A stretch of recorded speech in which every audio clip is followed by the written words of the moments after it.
क्या रावण सिर्फ राक्षस था, या एक जख्मी बचपन से निकला एक जीनियस जो हालातों ने दुनिया का सबसे बड़ा विरोधी बना दिया? एनिमी ऑफ आर्यवर्त एक ऐसी कहानी जहां शक्ति, अहंकार और प्रेम तीनों टकराते हैं। इस ऑडियो बुक समरी को अंत तक जरूर सुनिए, क्योंकि यहाँ रावण पहली बार इंसान बनकर सामने आता है। नमस्कार दोस्तों, आप सुन रहे हैं बुकबानी, जहां किताबें बोलती हैं, हर एपिसोड में हम आपके लिए लाते हैं पंजाबी, हिंदी और अंग्रेजी किताबों का सार, ताकि हर किताब की सोच आपके दिल तक पहुंच सके। तो चलिए शुरू करते हैं एक नए सफर की किताबों की दुनिया में। तो आज हम जिस किताब की दुनिया में उतरने वाले हैं वो है अमीश त्रिपाठी की रावण, एनिमी ऑफ आर्यवर्त। बिल्कुल। और ये कहानी उस रावण की है जिसे हम सब एक राक्षस के तौर पर ही जानते हैं ना। हाँ, ज्यादातर तो यही छवि है।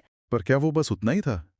ये किताब हमें एक ऐसे रावण से मिलवाती है जो एक असाधारण विद्वान था, एक महान योद्धा, एक कलाकार और एक गहरा प्रेमी भी था। ये किताब रावण की बहुत सारी परतें खोलती है। तो चलिए इसी परत को खोलते हैं। मुझे लगता है सबसे दिलचस्प बात तो लेखक का नजरिया ही है। हाँ, और ये शुरू होता है किताब के टाइटल से ही। क्या आपको पता है कि इसका टाइटल पहले कुछ और होने वाला था? हाँ, मैंने भी पढ़ा था, Ravan orphan of Aryavarta. Exactly, Aryavarta का अनाथ। और सोचिए, अनाथ से दुश्मन तक का सफर, ये अपने आप में पूरी कहानी कह देता है। सही बात है। अनाथ शब्द में एक तरह की बेचारगी है, जैसे वो हालातों का मारा था। बिल्कुल, लेकिन दुश्मन बनना एक एक्टिव चॉइस है, एक चुना हुआ रास्ता। मतलब लेखक पहले ही साफ कर रहे हैं कि रावण को सिर्फ उसके हालातों ने नहीं बनाया, उसने खुद जानबूझकर दुश्मन बनने का रास्ता चुना। और शायद यही एक ट्रैजिक हीरो की पहली निशानी है, एक ऐसा किरदार जिसमें महान बनने की पूरी काबिलियत थी, पर उसने एक विनाशकारी रास्ता चुना। और ये रास्ता बनना शुरू होता है उसके बचपन से। कहानी हमें बताती है कि वो महान ऋषि विश्रवा का बेटा था, मतलब एक जीनियस। हाँ, एक प्रोडिजी। संगीत, विज्ञान, युद्ध कला, ऐसा कुछ था ही नहीं जिसमें वो माहिर ना हो। लेकिन उसके साथ एक राज जुड़ा था, एक सामाजिक कलंक। वो एक नाग था। और इस किताब की दुनिया में नाग होने का मतलब सिर्फ कोई शारीरिक विकृति होना नहीं है। रावण की नाभि पर एक मांस का टुकड़ा था, जिसे पिछले जन्म का पाप माना जाता था। हाँ, सोचकर देखिए, एक बच्चा जो पैदा हुआ है उसे पहले दिन से ही ये महसूस कराया जा रहा है कि वो फ्लॉड है, कि वो अपने पिता के लिए एक शर्मिंदगी की वजह है। ये जो अदरिंग है, किसी को अलग मानकर उसे कोने में धकेल देना, यही रावण के अंदर के गुस्से और क्रूरता की नींव बनता है ना? बिल्कुल। और इसी वजह से उसे अपने पिता से हमेशा तिरस्कार मिला, लेकिन कृष्णा ने उसे हमेशा के लिए बदल दिया। मुझे लगता है वो कुंभकर्ण वाली घटना। ओह हाँ, वो बहुत ही पावरफुल सीन है। जब उसका छोटा भाई कुंभकर्ण पैदा हुआ तो वो भी एक नाग था, और उसके पिता ने बच्चे को मारने का हुक्म दे दिया। लेकिन रावण ने अपनी जान पर खेलकर अपने भाई को बचाया। एक 7 साल का बच्चा तलवार उठा लेता है। यहीं से रावण के किरदार की दो सबसे बड़ी ड्राइविंग फोर्सेस सामने आती हैं। एक, अपने भाई के लिए अटूट प्यार, और दूसरा, दुनिया के लिए गहरी नफरत। हाँ, खासकर उस दुनिया के लिए जिसने उसे रिजेक्ट किया। यहीं से उसकी नफरत और गहरी हो गई। तो रावण की इस अंधेरी दुनिया में एक उम्मीद की किरण आती है, एक रोशनी। वेदवती। हाँ, एक छोटी लड़की जिसे कन्याकुमारी कहा जाता था। और ये वही लड़की थी जिसने बचपन में पहली बार रावण को उसकी क्रूरता पर शर्मिंदा महसूस कराया था। बिल्कुल, वो लड़की जिसका असली नाम वेदवती था, वो रावण के दिलो दिमाग पर पूरी तरह छा गई थी। और ये कोई आम अट्रैक्शन नहीं था, ये एक जुनून बन गया था। सही बात है। सालों बाद जब रावण एक क्रूर समुद्री लुटेरा और तस्कर बन चुका था, तब भी वो उसे भूल नहीं पाया। और फिर कुंभकर्ण ने वेदवती को ढूंढ निकाला। और वेदवती से मिलकर रावण को जैसे एक नया मकसद मिल गया, एक उम्मीद मिली। वेदवती ने उसे धर्म, कर्म और एक बेहतर इंसान बनने की प्रेरणा दी। उसने रावण से कहा कि वो भारत को फिर से एक महान आर्यावर्त बनाए, एक नायक बने। हाँ, और ये वो मोड़ था जहां रावण सच में बदल सकता था। वो उस रास्ते पर चलने का फैसला करता भी है। एक पल के लिए लगता भी है कि शायद ये कहानी एक रिडेम्पशन स्टोरी बनेगी, कि प्रेम की शक्ति उसके अंदर के राक्षस को हरा देगी।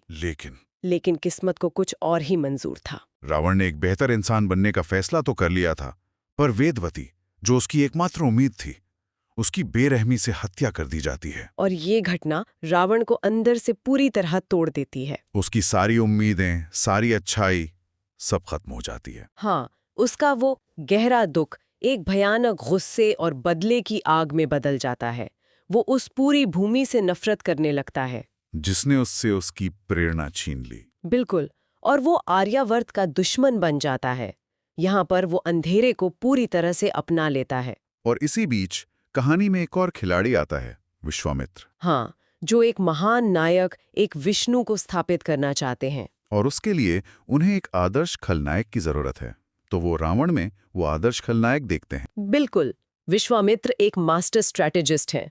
वो पर्दे के पीछे से रावण को और शक्तिशाली बनने में मदद करते हैं, ताकि जब रावण का आतंक बढ़ेगा तो लोग एक उद्धारकर्ता को, एक मसीहा को स्वीकार करने के लिए तैयार होंगे। एग्जैक्टली। तो रावण को लग रहा है कि वो अपनी लड़ाई लड़ रहा है, पर असल में वो एक बड़े खेल का मोहरा बन चुका है। वेदवती की मौत के बाद रावण सिर्फ ताकत और दौलत के पीछे भागता है। वो लंका का निर्विवाद शासक बन जाता है। वो सप्त सिंधु के सम्राट दशरथ को युद्ध में हराता है और पूरे भारत पर अपना एक इकोनॉमिक एम्पायर खड़ा कर लेता है। हाँ, एक ऐसा साम्राज्य जिससे हर कोई डरता था। लेकिन उसका असली मकसद सिर्फ पैसा या सत्ता हासिल करना नहीं था, है ना? नहीं, बिल्कुल नहीं। उसका असली मकसद था उस भूमि को तकलीफ देना, उसे नीचा दिखाना। जिसने उसे सबसे गहरा जख्म दिया था। हाँ, उसका हर काम, हर जीत उसके टूटे हुए दिल से निकला एक बदला था। वो दुनिया का सबसे अमीर इंसान बन चुका था। और सबसे गुस्से वाला भी। बिल्कुल। और फिर कहानी का अंत हमें उस घटना की तरफ ले जाता है जिसे हम सब जानते हैं, सीता का स्वयंवर। और उसके बाद हुआ अपमान। हाँ, जहां रावण को लगता है कि दुनिया ने उसे एक बार फिर नीचा दिखाया है। और फिर राम, सीता और रावण की कहानियां आखिरकार एक जगह आकर मिल जाती हैं। सीता के अपहरण पर। हाँ, लेकिन अपहरण के बाद कहानी का सबसे बड़ा राज खुलता है। जब रावण सीता को करीब से देखता है, पुष्पक विमान में। बल्कि उसी वेदवती की बेटी है जिसे उसने अपनी आत्मा मान लिया था। वाह, ये तो कहानी को एक ऐसे मोड़ पर छोड़ देता है जहां सोचने पर मजबूर होना पड़ता है। बिल्कुल, कि जिस औरत के प्यार ने उसे नायक बनने की प्रेरणा दी थी, अब उसी की बेटी का अपहरण करके वो क्या हासिल करेगा? ये राज कहानी को एक बहुत ही कॉम्प्लेक्स मोड़ दे देता है। और यहीं पर ये सवाल और गहरा हो जाता है कि वो नायक है या खलनायक। ये रिवील उसे एक साधारण राक्षस से उठाकर एक गहरे ट्रैजिक हीरो के स्तर पर ले आता है। सोचिए उसके मन में क्या चल रहा होगा। जिस नफरत में वो सालों से जल रहा था, उसका निशाना अनजाने में उसी की देवी की बेटी बन गई। हाँ, अब क्या वो आर्यावर्त को तबाह करना चाहेगा, या इस सच को जानने के बाद उसके अंदर का वो इंसान जागेगा जो कभी वेदवती से प्रेम करता था? और किताब हमें इसी मॉरल क्रॉस रोड्स पर छोड़ देती है। बिल्कुल। अगर आपको हमारी ये कहानी पसंद आई हो तो लाइक, शेयर और सब्सक्राइब करना मत भूलिए। कमेंट में जरूर बताइए कि अगली बार आप कौन सी किताब की समरी सुनना चाहेंगे। बुक बानी, जहां हर किताब बोलती है।